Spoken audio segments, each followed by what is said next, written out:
Ajaran Syekh Siti Jenar tentang Al-Fatihah.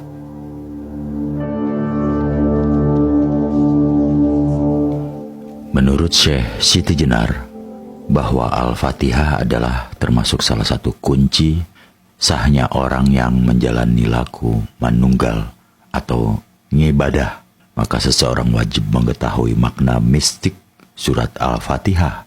Karena menurut Syekh Siti Jenar, lafal Al-Fatihah disebut lafal yang paling tua dari seluruh sabda sukma. Inilah tafsir mistik Al-Fatihah Syekh Siti Jenar. Bis, kedudukannya ubun-ubun. Milah, kedudukannya rasa. Ar-Rahman Ar-Rahim, kedudukannya penglihatan atau lahir batin. Alhamdu, kedudukannya hidupmu atau manusia. Lillahi, kedudukannya cahaya. Rabbil Alamin, kedudukannya nyawa dan napas. Ar-Rahman Ar-Rahim, kedudukannya leher dan jakun. Maliki, kedudukannya dada. Yu'midin, kedudukannya jantung atau hati. Yaka, kedudukannya hidung. Na'budu, kedudukannya perut. Wa iya nasta'in, kedudukannya dua bahu. Ihdinas, kedudukannya sentil atau pita suara. Syiratal, kedudukannya lidah. Mustaqim, kedudukannya tulang punggung atau ula-ula. Syiratalazina, kedudukannya dua ketiak. An'amta, kedudukannya budi manusia. Alaihim, kedudukannya tiangnya atau pancering hati. Goiril, kedudukannya bungkusnya nurani. Makdubi, kedudukannya rempelah atau ampedu. Alaihim, kedudukannya dua betis. Walabdolin, kedudukannya mulut dan perut atau paneda. Amin, kedudukannya penerima. Tafsir mistik Syekh Siti Jenar tetap mengacu kepada manunggaling kawula Gusti, sehingga baik badan wadah manusia sampai kedalaman rohaninya dilambangkan sebagai tempat masing-masing dari lafal surat Al-Fatihah.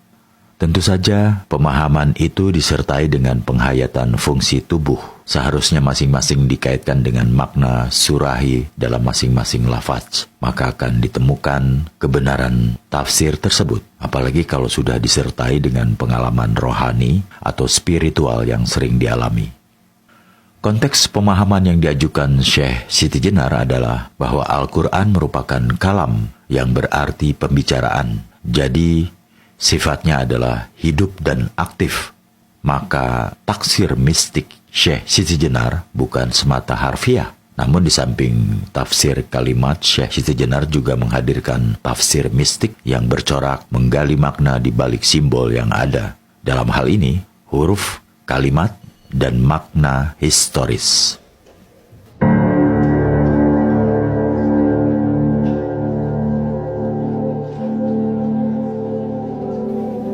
Di dunia ini, kita merupakan mayat-mayat yang cepat juga akan menjadi busuk dan bercampur tanah. Ketahuilah juga apa yang dinamakan kaula Gusti tidak berkaitan dengan seorang manusia biasa seperti yang lain-lain.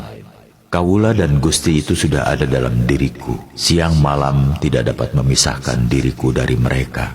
Tetapi hanya untuk saat ini, nama kaula Gusti itu berlaku, yaitu selama saya mati. Nanti, kalau saya sudah hidup lagi, Gusti dan kaula lenyap. Yang tinggal hanya hidupku sendiri, ketentraman langgeng dalam ada sendiri. Bila kau belum menyadari kebenaran kata-kataku, maka dengan tepat dapat dikatakan bahwa kau masih terbenam dalam masa kematian. Di sini memang terdapat banyak hiburan aneka warna. Lebih banyak lagi hal-hal yang menimbulkan hawa nafsu.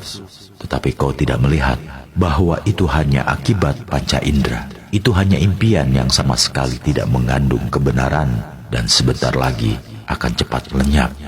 Gilalah orang-orang yang terikat padanya. Saya tidak merasa tertarik, tak sudi tersesat dalam kerajaan kematian. Satu-satunya yang kuusahakan ialah kembali kepada kehidupan. Syekh Siti Jenar menyatakan secara tegas bahwa dirinya sebagai Tuhan, ia memiliki hidup dan ada dalam dirinya sendiri, serta menjadi pangeran bagi seluruh isi dunia, sehingga didapatkan konsistensi antara keyakinan hati, pengalaman keagamaan, dan sikap perilaku zohirnya. Juga ditekankan satu hal yang selalu tampil dalam setiap ajaran Syekh Siti Jenar, yaitu pendapat bahwa manusia selama masih berada di dunia ini sebetulnya mati. Baru sesudah ia dibebaskan dari dunia ini akan dialami kehidupan sejati. Kehidupan ini sebenarnya kematian. Ketika manusia dilahirkan, badan hanya sesosok mayat karena ditakdirkan untuk sirna. Dunia ini adalah alam kubur, di mana roh suci terjerat badan wadah yang dipenuhi oleh berbagai goda nikmat yang menguburkan kebenaran sejati dan berusaha mengubur kesadaran ingsun sejati.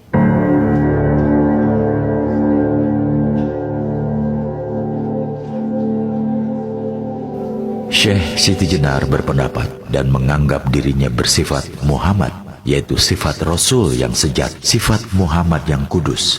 Ia berpendapat juga bahwa hidup itu bersifat baru dan dilengkapi dengan panca indera. Panca indera ini merupakan barang pinjaman yang jika sudah diminta oleh empunya akan menjadi tanah dan membusuk, hancur lebur, bersifat najis. Oleh karena itu, panca indera tidak dapat dipakai sebagai pedoman hidup. Demikian pula budi, pikiran, angan-angan, dan kesadaran berasal dari panca indera, tidak dapat dipakai sebagai pegangan hidup. Akal dapat menjadi gila, sedih, bingung, lupa tidur, dan seringkali tidak jujur. Akal itu pula yang siang malam mengajak dengki, bahkan merusak kebahagiaan orang lain. Dengki dapat pula menuju perbuatan jahat, menimbulkan kesombongan, untuk akhirnya jatuh dalam lembah kenistaan, sehingga menodai nama dan citranya. Kalau kamu ingin berjumpa dengan dia, saya pastikan kamu tidak akan menemuinya, karena Kiai Ageng berbadan sukma mengheningkan puja gaib, yang dipuja dan yang memuja, yang dilihat dan melihat, yang bersabda sedang bertutur, gerak dan diam bersatu tunggal. Nah, buyung yang sedang berkunjung lebih baik kembali saja. Ini adalah pandangan Syekh Siti Jenar tentang psikologi dan pengetahuan. Menurut Syekh Siti Jenar, sumber ilmu pengetahuan itu terdiri atas 3 macam: panca indera, akal nalar, dan intuisi atau wahyu. Hanya saja panca indera dan nalar tidak bisa dijadikan pedoman pasti. Hanya intuisi yang berasal dari orang yang sudah manunggalah yang betul-betul diandalkan sebagai pengetahuan. Oleh karenanya, konsistensi dengan pendapat tersebut, Syekh Siti Jenar menegaskan bahwa baginya Muhammad bukan semata sosok utusan fisik yang hanya memberikan ajaran isian secara gelondongan dan setelah wafat tidak memiliki fungsi apa-apa kecuali hanya untuk diimani. Justru Syekh Siti Jenar menjadikan pribadi Rasulullah Muhammad sebagai roh yang bersifat aktif. Dalam memahami konsep syafaat, Syekh Siti Jenar berpandangan bahwa syafaat tidak bisa dinanti dan diharap kehadirannya kelak di kemudian hari. Justru syafaat Muhammad hanya terjadi bagi orang yang menjadikan dirinya Muhammad, memuhammadkan diri dengan keseluruhan sifat dan asmanya. Rahasia asma Allah dan asma Rasulullah adalah bukan hanya untuk diimani, tetapi harus merasuk dalam pribadi, menyatu tubuh dan rasa. Itulah perlunya Nur Muhammad untuk menjadi cahaya dengan sang cahaya, dan itu semua bisa terjadi dalam proses manunggaling Kawula Gusti.